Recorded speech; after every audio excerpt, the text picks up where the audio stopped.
Napakahirap. Send mo na, te? Wala pa. Pero nandito ka, nakikipagsapalaran ka. Pero ito ang katotohanan. Yung pangatlong dahilan, kapag ka nasanay ka na sa pera, kapag nasanay ka ng malayo sa pamilya, yung pangatlo, Escape. escape. Escape. Ano yon? Loho. Gusto mo na lang tumakas. Sa utang. Tama, mali. Tama. Tama, mali. Tama. Wala na to. Hindi alam ng mga kamag-anak mo sa abroad yung hirap, yung sakripisyo, yung dinaranas mo rito. Hindi nila alam yun eh.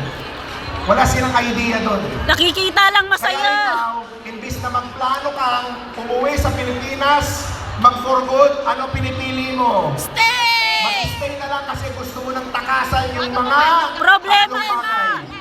Tingnan nyo ha. Meron ka mga gustong takasan eh. Next slide please. Wala sila. Joke. Discrimination. Kasi minamaliit ka ng mga kamag-anak mo nung nasa Pilipinas ka pa. Tama. Ikaw yung tipong wala kang mararating sa buhay. Ikaw yung tipong wala kang kwenta kasi wala kang kinikita. Ikaw yung tipong wala kang silbi. Ikaw yung tipong dinidiscriminate ka, hindi lang ng kamag-anak mo, pati ng mga kaibigan mo, ng mga kakilala mo. Takas na lang. Okay sa abroad. Sa totoo lang. Marami sa inyo gusto na mag-for good dito. Bakit? Tama. Mas okay dito, nakatakas ka na eh. Nakalabas ka na eh. Mas okay na rito. Totoo hindi. Tama.